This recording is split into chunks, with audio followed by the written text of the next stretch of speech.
Alors nous recommençons, si vous le voulez bien.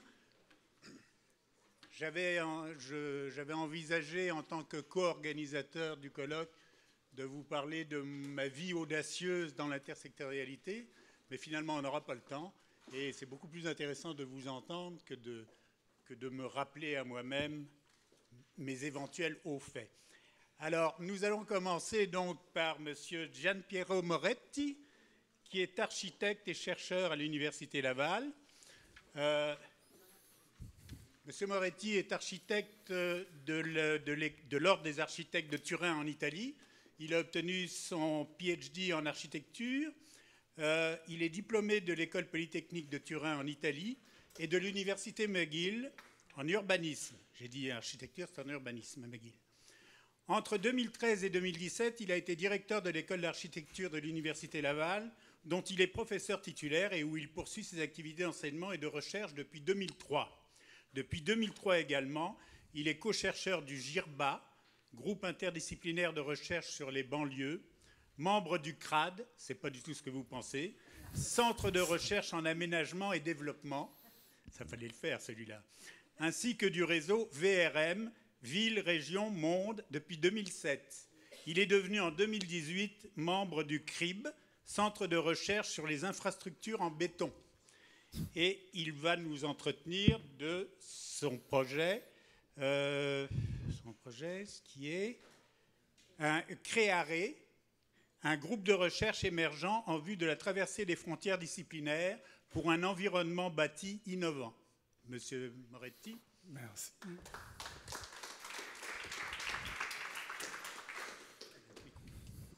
Donc, bonsoir tout le monde et merci pour l'invitation à venir parler parmi vous. C'est très intéressant d'être dans cet environnement créatif et innovatif pour la recherche.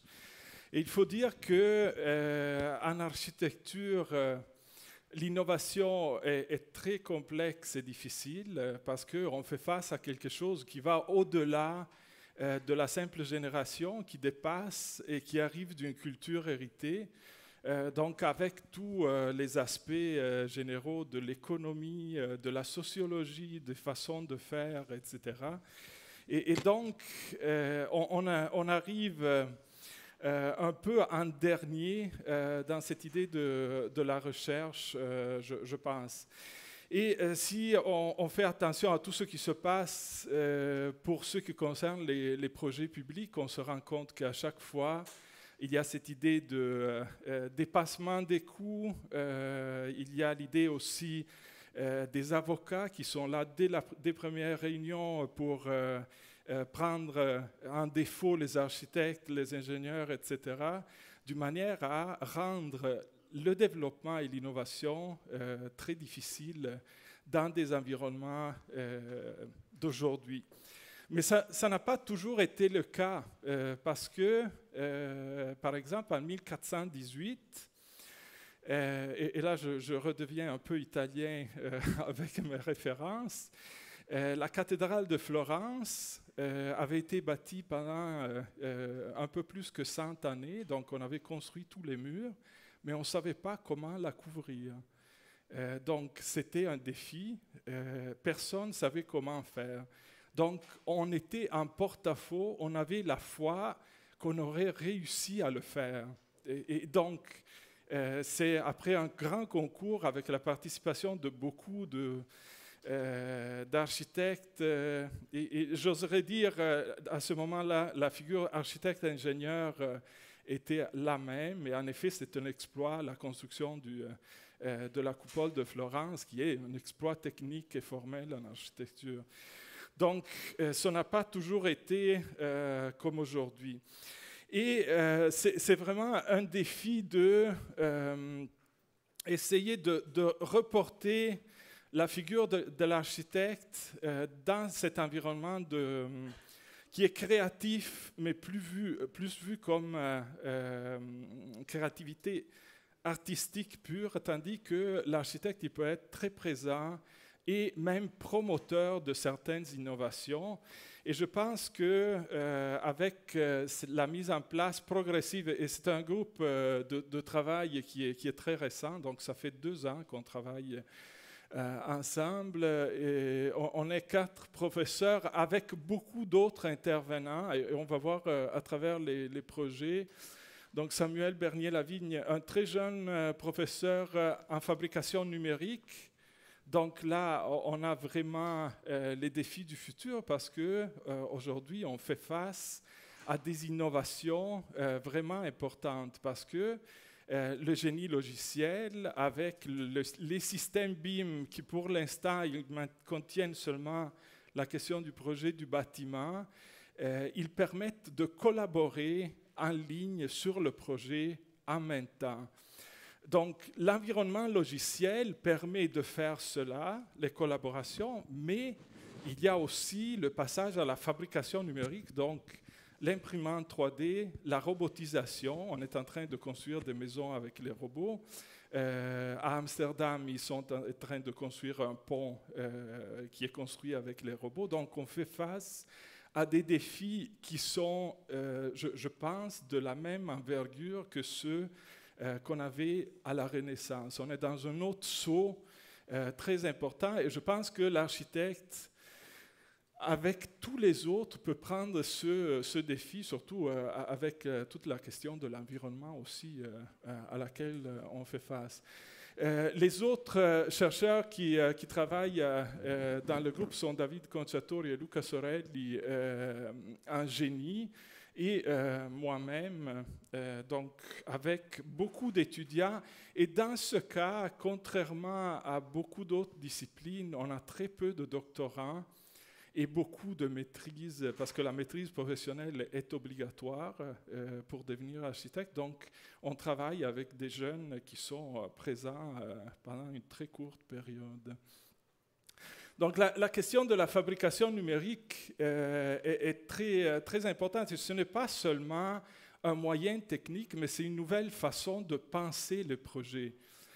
Parce qu'on a la possibilité de faire intervenir beaucoup de données, que ce soit les données techniques, de quantité d'espace, d'entrée de lumière, etc. Mais avec les scans 3D, par exemple, on peut insérer les bâtiments dans le paysage ou les infrastructures et avoir cette relation très, très importante, et après, jusqu'à la fabrication. Donc, on peut avoir un contrôle et une prototypation progressive du projet qui peut prendre place. D'autre part, et c'est peut-être le grand défi de la prise de position de cette innovation, on a besoin de montrer que les projets ils sont faisables d'un point de vue structural, qu'ils sont durables, et donc le savoir-faire des ingénieurs intégré dès le départ dans le projet propulse ces idées et rassure, j'oserais dire, les donneurs d'ouvrages. Donc, de mon côté, je n'ai pas de spécialisation. J'ai fait un peu de tout. Donc, j'ai été architecte, je me suis diplômé à Turin, j'ai travaillé en Italie comme architecte, donc avec des expériences de chantier. Et je pense que le chantier, il n'y a quoi de plus interdisciplinaire que ça, parce que tout le monde intervient en même temps sur un objet. Et c'était même la raison de la naissance de la figure de l'architecte, c'était celui du contrôle des coûts et de la gestion des chantiers. Philibert Delorme, à la Renaissance, il disait « J'arrive à gérer des chantiers avec 5000 personnes ». Donc c'était un exploit de coordonner tous ces gens dans un but commun. Donc on travaille d'une manière collaborative, mais peut-être celle-là est déjà la manière de travailler de l'architecte. Je ne sais pas si vous connaissez les studios d'architecture et même l'organisation de l'enseignement en architecture, c'est un groupe de 15. On travaille et on cherche de faire croître les connaissances tous ensemble de manière à faire des projets. Et c'est un peu la manière avec laquelle on travaille en équipe multidisciplinaire, avec des invités aussi de l'extérieur. Dans ce cas, pour un des projets, on a fait intervenir un ingénieur spécialiste de l'EPFL en béton fibré à ultra-performance, et aussi un architecte parisien qui avait construit des passerelles. Donc, on les a fait venir pendant une semaine avec nous et on a travaillé avec eux d'une manière intégrée. Quand on parle de fragmentation de la science, je pense qu'il n'y a rien de plus parlant de voir cette transcription de la fragmentation des savoirs et de la manière de se mettre en place sur le territoire. C'est une figure de la ville d'aujourd'hui. Donc, c'est un produit collaboratif. Donc, il y a la réglementation, oui, mais il y a les promoteurs qui poussent, il y a d'autres gens qui interviennent. Et les figures qu'on retrouve dans la ville contemporaine, au moins d'une manière un peu plus poussée en Amérique du Nord, d'une manière différente dans d'autres contextes, mais vous remarquez que la ville est faite par fragments, par morceaux, avec des savoir-faire internes, que ce soit celui du ministère des Transports, des promoteurs commerciaux, des promoteurs d'habitation, etc. Et il y a quand même quelque chose qui est le non-pensé, c'est-à-dire les retailles, les rébus de cette façon de se mettre en place sur le territoire, un territoire qu'on a reçu. Et Gilles Clément, qui est un paysagiste français, il nous dit que dans ces environnements-là, il y a la biodiversité, il y a des choses qui poussent, qui ne poussent pas ailleurs, ni à la campagne, ni dans la ville. Donc une certaine possibilité de se mettre, comme il dit Gilles Deleuze, dans les failles, là où il y a la possibilité de créer. Il dit l'herbe pousse dans le milieu. Et donc c'est un peu dans cet environnement-là qu'on essaye de se placer dans notre action, au moins jusqu'à maintenant. On a quelques projets en marche, donc une série de passerelles pour la ville de Québec. Et c'est une collaboration assez intéressante qui essaye de se faire, de donner de nouveaux moyens de sortir pour avoir de l'innovation, même avec le système actuel de donneurs d'ouvrages. Et par la suite, on a 2 autres projets qui sont en marche. Et vous voyez les différentes sources de financement. Donc, on voyage entre les deux systèmes, mais c'est un projet d'envergure qui est assez large. Donc, la passerelle, celle qu'on a appelée la passerelle interne, était un grand défi qui est né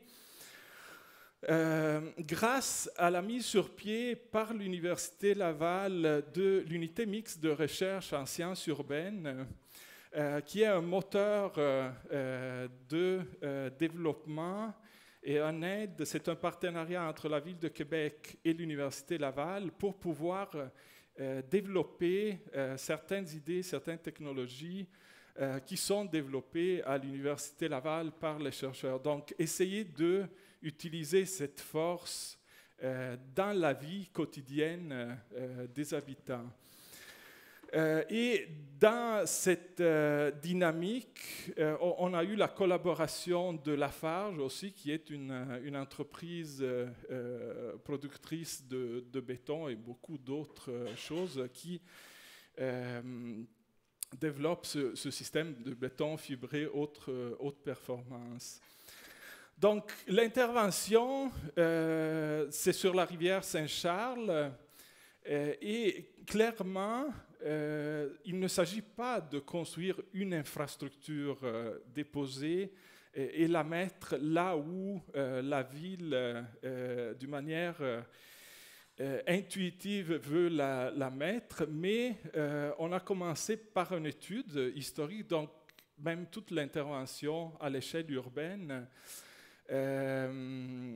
et la prise en compte, par exemple, de l'évolution et des distances et de la stratégie urbaine, même avec l'utilisation, et là il y a des spécialistes qui sont intervenus avec l'utilisation d'un logiciel qui s'appelle Space Syntax, qui permet de faire les prévisions dans le changement de la structure urbaine si on intervient et on construit un nouveau lien. Donc ça, c'est on peut dire que les lignes rouges sont celles d'intensité urbaine et bleues, c'est là où il y a moins de gens. Donc avec l'introduction des passerelles, le système change et donc là, ça permet de faire des choix pour la ville où placer cette nouvelle passerelle. Le BFUP, qui est le béton fibré ultra haute performance, il a été inventé au Québec. La première passerelle mixte métal BFUP a été faite à Sherbrooke, mais malheureusement, c'est d'autres gens qui l'ont développé davantage. Donc, c'est vraiment un matériau qui est innovant.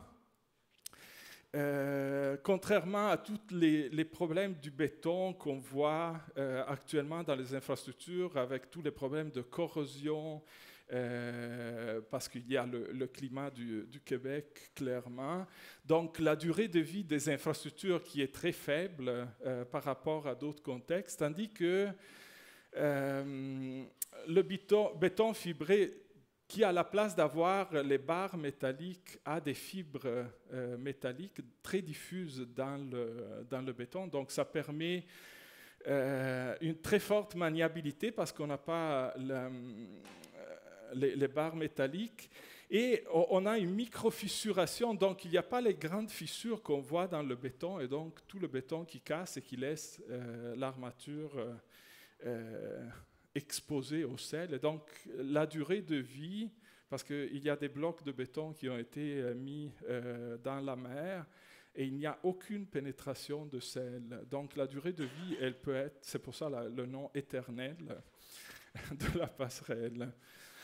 Il y a déjà clairement des applications qui ont été faites avec beaucoup d'investissements aussi et vous voyez, c'est un béton, donc la possibilité de construire des pièces très minces est calculée. Et cette passerelle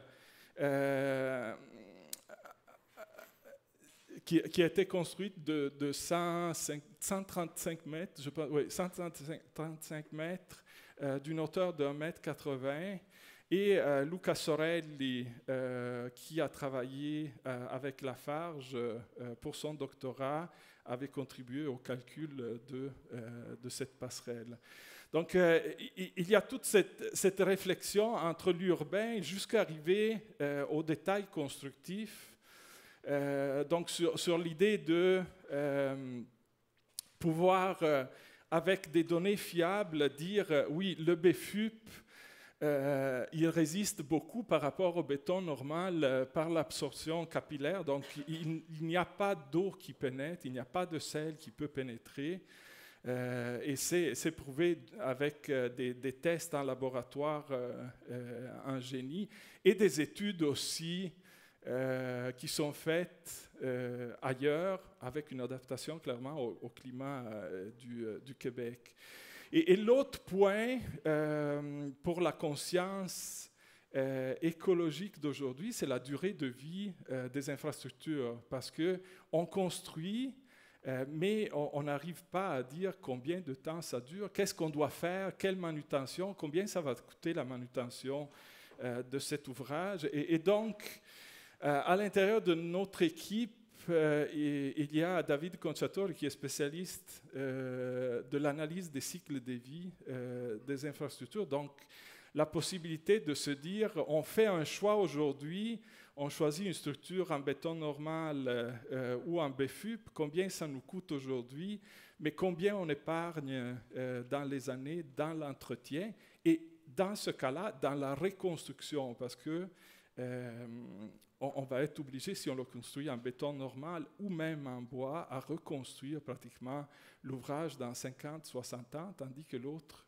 au moins le double. Donc, cette recherche qui s'est poursuivie avec la conception de cette passerelle en BFUP placée entre le quartier Limoilou et le nouveau écoquartier de la Pointe-aux-Lièvres, qui est là, avec des références aussi à l'idée de l'hiver, qui a été un des points importants dans la conception de ce projet-là. Donc l'idée d'avoir un pont couvert et le moins possible,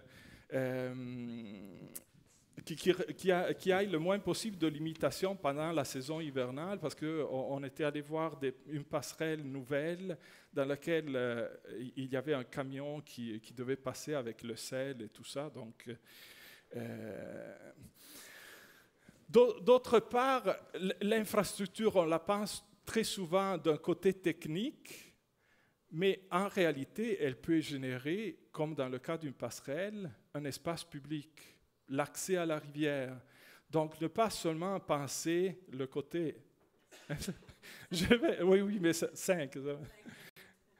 Donc, dans la conception, une passerelle qui possède une dalle chauffante, et ça, c'était la mise en porte-à-faux, le manque de coupole.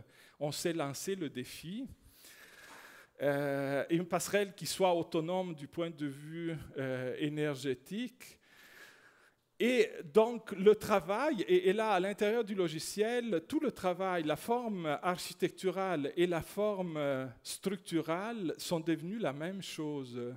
Donc, on a réduit la matière d'une manière importante pour arriver à un travail de détail qui a été développé aussi avec un préfabricateur du Québec et une firme de génie qui a calculé. Donc, on avait les coûts très précis de cette infrastructure-là avant de passer un appel d'offres. Donc, la possibilité d'avoir des études préalables, aider les villes à pouvoir faire de l'innovation sans avoir le risque de se retrouver dans des problèmes financiers par la suite. Donc, une structure de 6 cm d'épaisseur et 12 cm dans les nervures. Donc, c'est quelque chose qui est extrême, j'oserais dire, du point de vue structural. Et voilà la dalle en béton chauffant, CRSNG RDC. Avec une entreprise, il y a eu développement de cette dalle qui est en cours de brevet. Donc, on s'est lancé le défi et après, on essaye de rattraper la balle. Une autre passerelle, très, très rapidement, qu'on est arrivé à concevoir, est là, un espace public sur la rivière, parce qu'il y a des marges pour s'asseoir. Donc, c'est toujours l'idée de faire deux choses avec une. Et par la suite, on a travaillé au pont d'Orchester, au réaménagement de cette infrastructure qui ressemble à une infrastructure autoroutière. Là, je passe rapidement. Donc, une structure très résistante, mais surdimensionnée par rapport au trafic actuel. Probablement, ils avaient prévu beaucoup plus de transit. Donc, l'idée de rendre ce pont-là qui relie quand même les quartiers de Limoilou et Saint-Roch, donc c'est un lieu vraiment central dans la ville de Québec, et de le transformer. Et là, on arrive à un projet pour le futur dans le sens de créer un pont habité avec des serres qui sont climatisées d'une manière naturelle, donc avoir la possibilité d'avoir de la végétation même pendant l'hiver, et la création d'un espace public, donc cette idée de réduire et de redonner l'espace aux piétons et de réduire l'espace pour la voiture, avec cette infrastructure qui peut devenir quand même un espace public, un peu comme les ponts habités dans les villes anciennes. Donc, avec d'autres défis, par exemple, parce que le parc de la rivière Saint-Charles, il est très utilisé pour aller courir, etc. Donc, la possibilité d'avoir d'autres fonctions comme les cyclettes urbaines pour pouvoir recharger les téléphones, par exemple. Là, je passe rapidement. Et actuellement, une minute, mais j'ai encore celle-là et une autre. Donc actuellement, on est en train, parce que dans cette idée d'utilisation du matériau, le béton fibré ultra performance, on s'est demandé est-ce qu'on peut dire quelque chose pour tout le problème de corrosion des rives du Saint-Laurent. Donc, on a actuellement en cours un projet de recherche sur des systèmes de protection des rives et aussi des nouvelles typologies d'habitation qui puissent être installées à côté de la rive, nonobstant tous les problèmes qui sont apportés par les changements climatiques. Et d'autre côté, vous voyez, on procède par morceaux. L'idée du moulage complexe pour le béton, sans les robots, parce qu'on n'a pas été financé, mais tout simplement avec des imprimantes 3D pour le moment. On va y arriver un jour à voir les robots. Donc, c'est cette idée de gérer la complexité et avoir aussi la possibilité de faire avancer l'industrie du Québec, parce qu'ailleurs, on fait des choses. Donc, à mon avis, le projet, il peut agglomérer les différentes connaissances. Et c'est en réalité le fait de ne pas avoir de projet qui contribue à cette diffusion des silos et des enclos qui sont présents, parce que je crois que la question des changements climatiques et des façons de vivre dans la ville nordique pourrait être un axe porteur très, très important et pour l'architecture, pour l'urbanisme et beaucoup d'autres domaines. Donc voilà le travail qu'on essaye de faire depuis 2 ans. On a commencé, mais on avait d'autres réflexions avant. Merci à vous. Merci beaucoup, Monsieur Moretti. Alors, nous passons à la prochaine intervenante, Madame Ingrid Verduick, qui est venue, je crois, avec un de ses collaborateurs. Donc, je lui laisse le soin de le présenter. Madame Verduick est chercheure en orthophonie à l'Université de Montréal. Elle est professeure adjointe à l'école d'orthophonie et d'audiologie de l'Université de Montréal. Elle a obtenu une maîtrise en orthophonie à l'Université de Lund, en Suède, et un doctorat en sciences psychologiques et de l'éducation à l'Université catholique de Louvain-la-Neuve, en Belgique. Elle détient une expertise dans le domaine de la production et de la perception de la voix humaine et a également une formation musicale et en art visuel. Ses projets de recherche sont centrés sur des problématiques concernant les domaines de la réadaptation et de la pédagogie qu'elle approche de manière multidisciplinaire en ralliant à ses équipes des expertises provenant des secteurs technologiques, pédagogiques et artistiques. Et elle va nous parler de son projet qui est de faire progresser les connaissances et développer des outils pour améliorer les paysages sonores à l'école, une approche intersectorielle. Madame Verduick.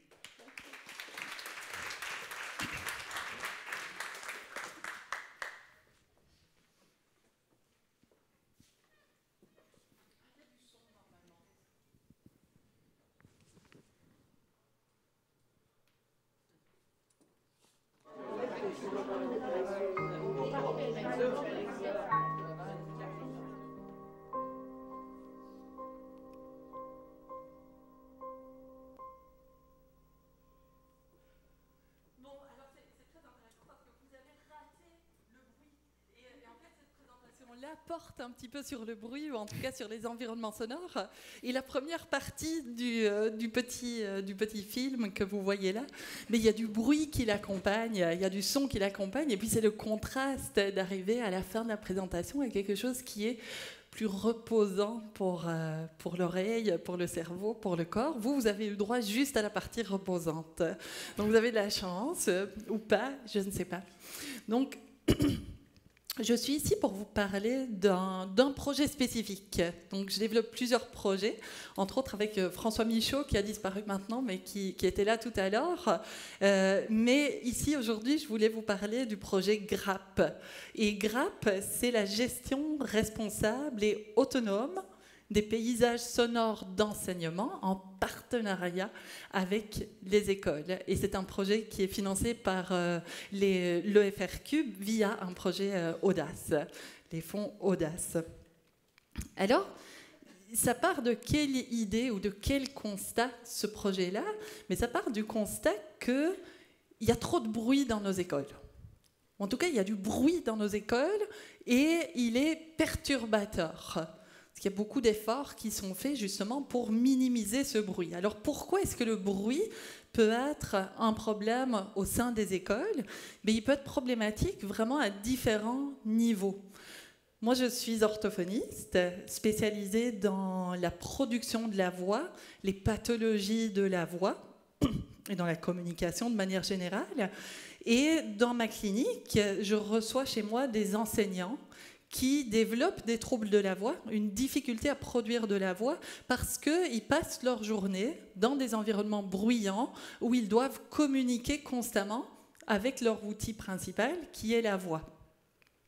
Et les élèves, eux, qu'est-ce qu'ils doivent faire? Dans un environnement bruyant, ils doivent écouter des voix qui leur transmettent des connaissances, qui essayent de les réguler aussi, de les gérer. On parle beaucoup de gestion de classe en milieu scolaire. Et quand il y a du bruit autour, mais ça leur demande un effort supplémentaire de se focaliser sur la voix. François Michaud, tout à l'heure, parlait de ces robots qui ont 8 micros pour essayer de comprendre d'où vient la source sonore. Nous, on règle ça avec 2 oreilles et un cerveau qui calcule énormément de choses, mais ça demande un effort de localiser une source dans un environnement sonore plus que dans un environnement silencieux. Alors si en plus, l'enseignant a développé un trouble de la voix, qu'est-ce que ça fait un trouble de la voix? Ça fait qu'on parfois on parle comme ça, c'est difficile de nous faire entendre. On rajoute du bruit inhérent à la source. Donc, les élèves sont dans un milieu où il y a du bruit et ils doivent écouter une source qui a déjà du bruit et ils doivent essayer de discerner l'information là-dedans. Et donc, ce bruit va participer à rendre plus difficile l'appropriation des connaissances, la concentration. Et puis, ça pour tous les élèves, mais encore plus pour les élèves qui ont une fragilité, qui vont avoir un problème d'audition déjà, qui sont multilingues et qui ont un problème d'attention. Puis un troisième effet, c'est au niveau du bien-être de tous. Parce que ce bruit, il nous demande un effort, c'est un effort physique. L'enseignant qui parle dans du bruit, ça lui demande un effort physique, ça demande un effort cognitif d'adaptation. Et on est, en tant qu'être humain, on est un être avec des ressources finies. Donc les ressources qu'on alloue à essayer de gérer ce bruit, à faire cet effort-là, mais on ne peut plus l'allouer à ce qui est notre mission en tant qu'enseignant de transmettre des connaissances et en tant qu'élève de se les approprier. Okay? Donc, il y a des efforts qui sont faits. Nous, on n'est pas les premières personnes à se dire « Ah, il y a du bruit dans les écoles, ça pose problème à ces niveaux-là, qu'est-ce qu'on fait ?» Et il y a des choses qui se font, mais principalement, ce qui se fait, c'est qu'on va essayer d'éliminer le bruit. Okay? C'est malin. Si le bruit est un problème, éliminons-le. Donc, qu'est-ce qu'on va faire? On va isoler les écoles pour empêcher le bruit de rentrer. On va mettre des plaques pour éviter que le bruit ne soit trop fort ou ne se réverbère trop fort. Mais ce n'est pas une solution optimale. Moi, je continue à avoir des enseignants qui ont des troubles de la voix. On a besoin de systèmes d'amplificateurs quand même pour les faire s'entendre. Et finalement, qu'est-ce qu'on constate? C'est que la source même du bruit c'est pas seulement le trafic à l'extérieur, par exemple, mais c'est nous-mêmes, c'est l'être humain. En fait, c'est l'activité même de l'enseignement dans une école et des activités qui se font dans une école qui génèrent une partie du bruit qui lui-même va être un irritateur et un empêcheur d'apprentissage. Okay, mais c'est nous-mêmes qui le créons. Donc, ce n'est pas juste en isolant l'école qu'on va arriver à gérer ce bruit-là. Là, on est dans le sombre, par contre. Donc, nous, ce qu'on veut faire avec Grappe, c'est réfléchir à des nouvelles manières de gérer le bruit en partant du principe que le bruit, il est là. On ne veut pas le faire disparaître parce que le bruit, il est comme la trace du fait qu'on a une activité qui est intéressante dans ce lieu-là. Okay, donc il va être là, le bruit, on ne va pas pouvoir l'enlever, mais comment est-ce qu'on va pouvoir réfléchir à des outils pour le gérer, et pas juste des outils que, en tant que chercheur, on va venir déposer sur une école, mais comment est-ce qu'on va faire ça ensemble avec les personnes qui vivent au sein de l'école, donc les élèves et les enseignants. Et j'ai à côté de moi Sylvain de Sautel, qui était enseignant en art dramatique et en musique, qui maintenant est conseiller pédagogique en technologie de l'enseignement, qui va parler un peu plus après, et donc un des partenaires avec qui on travaille sur ce projet-là. Donc, et puis j'ai Annelise Boxtal qui est là aussi, qui est notre audiologiste sur le projet, qui est garante que je ne raconte pas n'importe quoi et qui me et que tu interviens quand tu veux, Annelise. Là, je vais en arrière. J'aimerais bien aller en avant. Alors, Grappe, c'est quoi ? C'est un projet qui se déroule en 3 volets. Alors on a un premier volet qui est un laboratoire vivant où on travaille directement au sein d'une école et puis on espère au sein de plusieurs écoles au fur et à mesure, mais pour le moment avec une école partenaire qui est l'Académie Saint-Jérôme. Et je vais vous expliquer plus en détail ce qu'on fait au sein de ces différents volets. Donc on a un laboratoire vivant. On a un laboratoire où on fait de la recherche fondamentale, notamment avec la réalité virtuelle, pour essayer de mieux comprendre les processus de production vocale dans le son et comprendre comment différentes ambiances sonores peuvent modifier le comportement, pas seulement de la personne qui parle, mais des personnes qui écoutent aussi. Et puis, on travaille aussi, et ça c'est le projet du futur, il n'existe pas encore, sauf dans nos têtes, c'est un laboratoire ambulant. Et on va vous parler un petit peu plus du laboratoire ambulant après aussi. Donc, qu'est-ce qu'on fait dans ce laboratoire vivant et à quoi il nous sert ce laboratoire vivant ? Eh bien, il va nous servir à mieux mesurer les ambiances sonores qu'il y a dans les écoles. Parce que traditionnellement, quand on parle du bruit dans les écoles, on va avec un sonomètre qui va mesurer une intensité, d'accord ? Et on mesure est-ce que l'intensité est forte ou est-ce que l'intensité est faible. Et puis, on part du principe que plus l'intensité est faible, mieux c'est. Okay ? Or, on sait tous, en fait, qu'il y a certains bruits, même très forts, on trouve ça super agréable. Okay ? Et ils nous aident parfois à faire certaines choses. Il y a des gens qui vont exprès aller s'asseoir dans un café où il y a du bruit pour travailler, parce que ça soutient leur concentration, ça peut les aider. Il y en a d'autres qui vont choisir autre chose. Donc le silence n'est pas une mesure d'une efficacité d'ambiance sonore. Et il y a d'autres manières d'envisager l'ambiance sonore et les bruits, les sons, dans le cadre d'une école. Donc nous, on veut aller mesurer ce qui se passe au sein d'une école, pas seulement en termes de plus fort ou moins fort, mais on veut aller caractériser cette ambiance-là. Pour toi, en tant qu'élève de première primaire, qu'est-ce qu'elle veut dire ? Qu'est-ce que tu aimes faire dans cette ambiance-là ? Qu'est-ce qu'elle t'inspire ? Qu'est-ce qu'elle te fait ressentir ?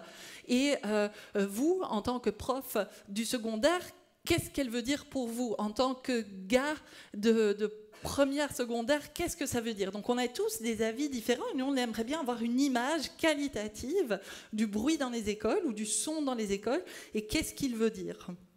Et puis on veut co-créer, donc mieux comprendre ces ambiances, et on veut co-créer avec les gens, c'est la petite...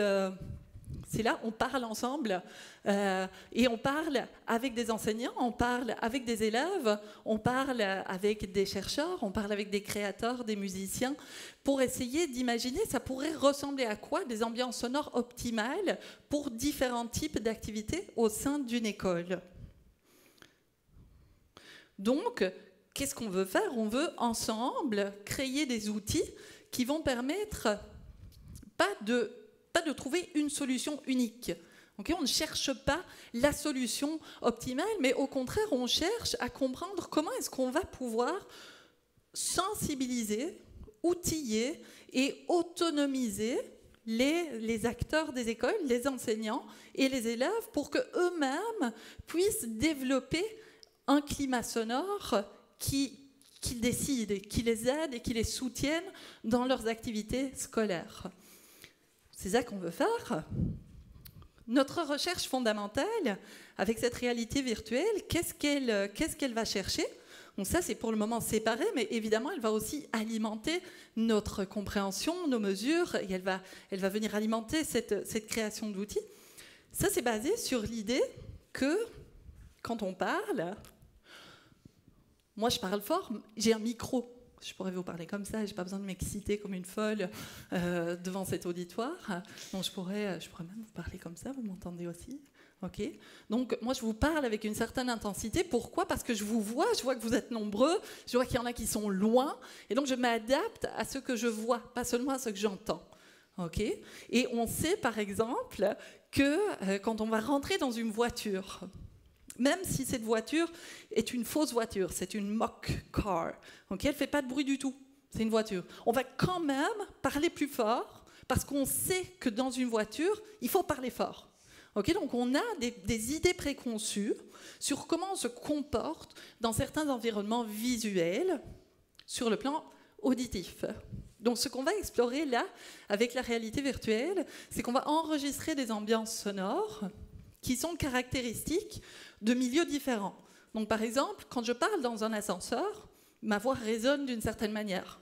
Quand je parle dans une église, ma voix résonne d'une certaine manière. Ou quand c'est dans un gymnase à l'école, elle résonne d'une certaine manière. Donc, on va enregistrer des ambiances là-dedans. On va mettre les gens dans des salles qui vont nous permettre de recréer ces ambiances-là. Comme quand on a les yeux fermés, on se dit « Waouh, je suis dans un énorme local » ou bien « Ouh, je suis dans un tout petit ascenseur ». On va pouvoir le ressentir. Puis les gens vont porter des lunettes où ils vont être projetés dans un environnement visuel qui va soit être en correspondance avec ce qu'ils entendent ou qui va être en mismatch, qui ne va pas correspondre. Donc ils vont parler dans une grande église, mais avec la réverbération sonore d'un ascenseur. Et nous, ce qu'on veut voir là-dedans, c'est quelle est la part du visuel, quelle est la part du retour auditif dans la gestion de sa parole, dans la gestion de sa voix. Okay, et ça, pourquoi? Parce que dans le futur, ce qu'on imagine, c'est est-ce qu'on pourrait amener des changements de comportement vocaux, tant chez les enseignants que chez les élèves, à travers des cues, des indices visuels, minimales, qu'on pourrait instaurer dans les classes, sous forme de projection, sous forme de couleurs, simplement, sous forme de paysage, ou même sous forme de juste réflexion mentale, une imagerie mentale. Okay, donc, c'est à ça qu'on réfléchit là. Puis après... Il nous reste 11 minutes. Il nous reste 11 minutes. Oh, je vais me dépêcher. Merci. Sylvain est aussi mon gardien du temps. Quand on a écrit notre demande pour Audace, on a fait ça bien, apparemment, puisqu'on l'a eu. Mais on a dit, mais c'est quoi? Qu'est-ce qu'on veut faire? Donc on veut créer ces outils de sensibilisation. D'accord, on veut faire ça. Et on avait une idée assez traditionnelle de dire on va faire un site web, et les gens pourront accéder à ce site web, et on va là, le résultat de nos échanges dans les écoles avec les élèves et tout ça, on va le partager à d'autres écoles qui pourront y avoir accès.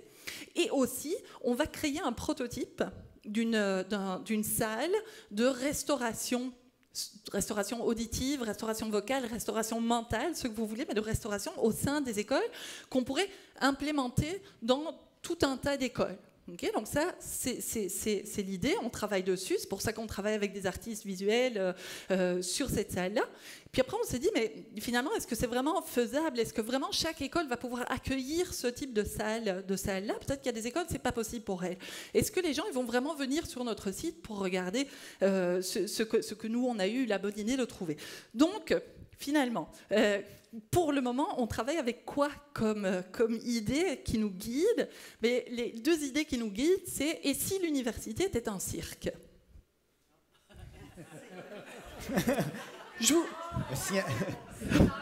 vous laisse visualiser. Voilà. Ça vient de péter sur la montagne. Alors, donc, si l'université était un cirque, la deuxième idée qui nous guide, c'est « et si l'université était un food truck ?» Et si l'université n'était pas immobile, en fait? Et si on pouvait proposer une expérience itinérante? Donc, on prend nos mesures de sensibilisation, on part en voyage à travers tout le Québec pendant une année, parce que c'est l'année de la sensibilisation sonore, et on vient partager sur place nos expériences. On parlait du beau tout à l'heure, on disait on n'a pas encore nommé le beau, mais en fait si, et on l'avait déjà nommé le beau ici entre nous là avec Spiridula, et on avait dit le beau c'est important parce que le beau il nous touche profondément. Donc l'idée ici c'est de développer une vidéoprojection, une œuvre d'art, quelque chose interactif qui va jouer sur le bruit, justement, et qu'on va pouvoir proposer comme une expérience unique qui va se passer à un moment donné et qui va sensibiliser les personnes dans les écoles à la problématique du bruit, et puis ce sera accompagné de nos outils. Et maintenant, Sylvain, sans aucune transition, voilà, ça c'est tous nos amis, c'est toutes les personnes qui travaillent avec nous, on est nombreux, oui, puis après on va passer au-dessus de ça, on l'a pris. C'est la théorie. Ça c'est la théorie, vous suivez, hop, hop, hop. On y est, les différents... Et bientôt, on a Sylvain. Et avant de connaître la thématique de ce colloque aujourd'hui, on avait déjà, dans l'équipe, fait ressortir ce triangle-là, à savoir que l'université, et l'école et la société, ça devrait se parler et ça devrait travailler ensemble. Et on a dans nos écoles des élèves qui sont persuadés qu'ils ne pourront pas faire des sciences, qu'ils ne pourront pas faire des mathématiques. On a des jeunes filles au primaire qui savent déjà à 9 ans qu'ils ne sont pas faits pour les mathématiques. Et on va, avec notre équipe qui va aller dans l'école, modéliser la démarche scientifique et montrer que c'est possible. Et on va l'expliquer en mots clairs, qu'est-ce qu'on fait. Et on va le modéliser, on va au niveau de la métacognition, on va mettre des mots sur la démarche qu'on est en train de faire et se mettre nous-mêmes en posture d'apprenant. Et dire aux élèves, nous sommes adultes, diplômés, en train d'apprendre avec vous sur comment construire, modéliser, travailler sur les paysages sonores de votre école. Moi, je suis prof au secondaire. Quand j'ai vu que j'étais en fin de journée l'après-midi, je me suis dit, c'est comme une classe de secondaire 4 dernière période. Je relève le défi. Vous avez l'air des étudiants blasés. Non, c'est pas vrai. Et maintenant, dans mon travail, je suis conseiller pédagogique à l'intégration des technologies, comme on disait au début. Et je travaille mon port d'attache est dans un bureau. Et ce bureau s'appelle, ça ne s'invente pas, ça s'appelle le cadre. Et dans le cadre, on passe en dehors de la boîte. Le cadre, ça veut dire, c'est un acronyme, c'est le Centre d'animation, de développement et de recherche en éducation. Pour vous, ça tombe sous le sens, ça fait partie de votre culture, en entreprise ou à l'université, de faire ce que vous appelez recherche et développement. Sachez qu'en éducation, dans les écoles, ça n'existe pas. Nous n'avons pas de temps, nous n'avons pas de ressources et nous n'avons même pas de volonté de faire de la recherche et du développement. Nous ne remettons pas nos pratiques en question et nous n'avons pas de temps à l'horaire où on fait juste s'arrêter avec des collègues pour inventer des nouveaux trucs, pour développer des nouvelles activités pédagogiques ou pour faire ce qu'on appelle en conseillance pédagogique de la veille, c'est-à-dire de s'intéresser à ce qui se passe au niveau de la recherche. Ça ne se fait pas, ça n'existe pas, ce n'est pas dans la culture. Il y a à peu près 90 000, 100 000 profs primaires secondaires au Québec et ces gens-là, en grande majorité, savent pas que ça a évolué depuis qu'ils sont sortis de l'université. Donc, ils continuent à enseigner comme ça se faisait il y a 25 ans ou il y a 20 ans. Et nous, on veut développer et faire réseauter ces gens-là qui sont des innovateurs. Par exemple, il y a dans certaines écoles du réseau des gens qui se sont penchés sur comment on pourrait se refaire une santé auditive, vocale et mentale. Et il y a déjà des initiatives qui existent, pensées par les élèves pour les élèves.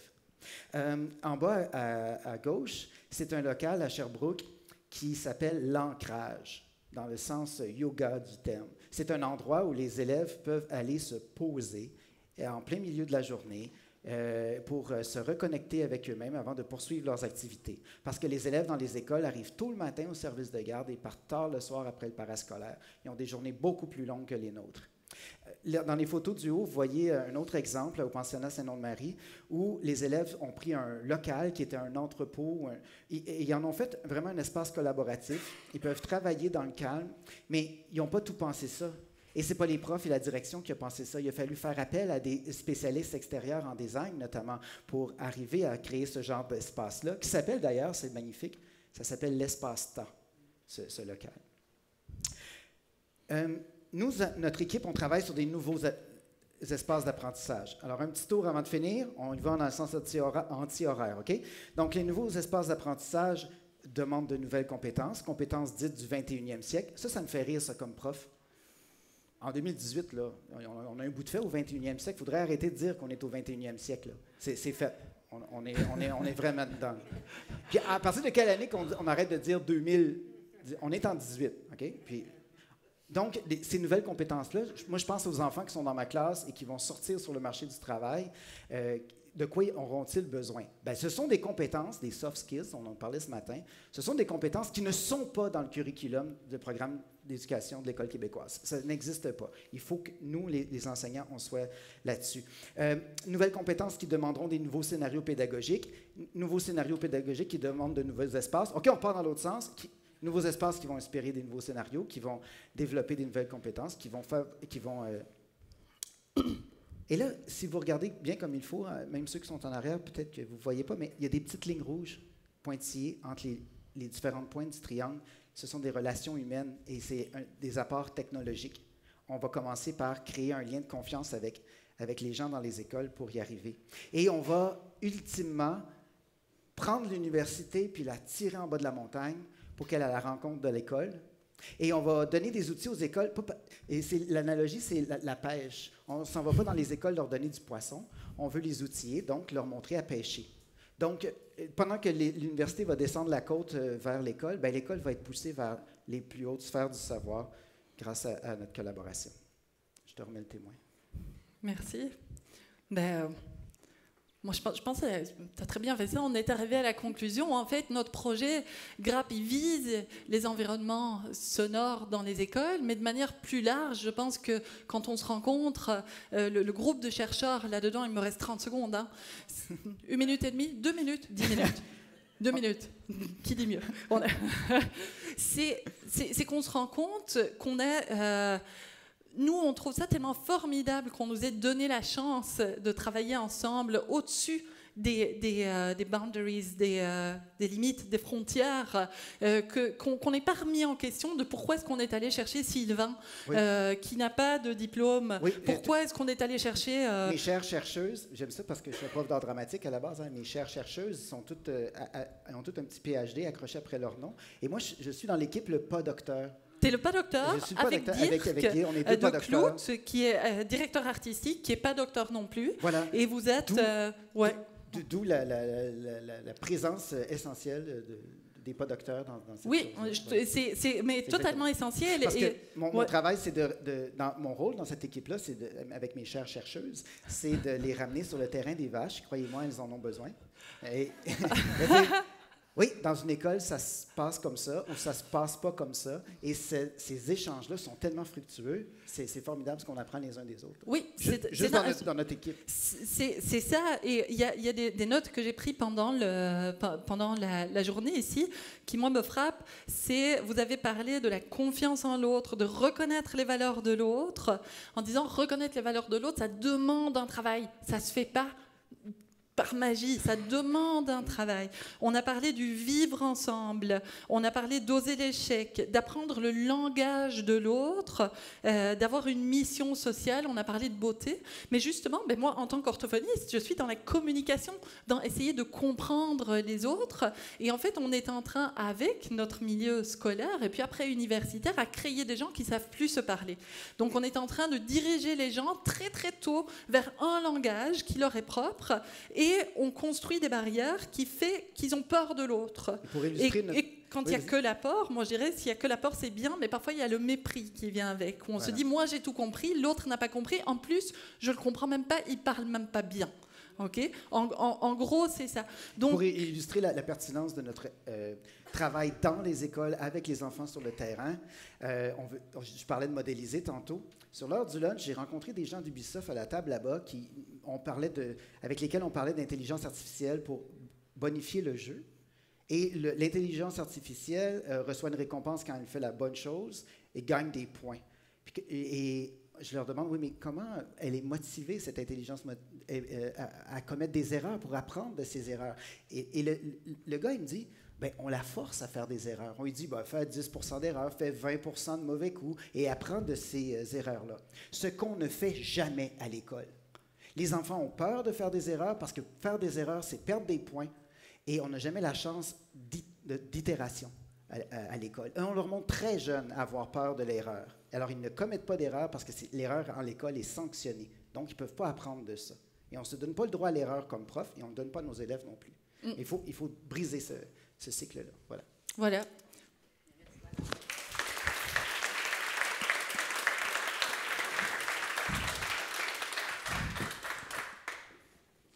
Merci beaucoup. Alors, je vais maintenant vous présenter un docteur qui a fait l'effort de devenir un non-docteur, si je puis dire, puisque le docteur Hassan Soubi,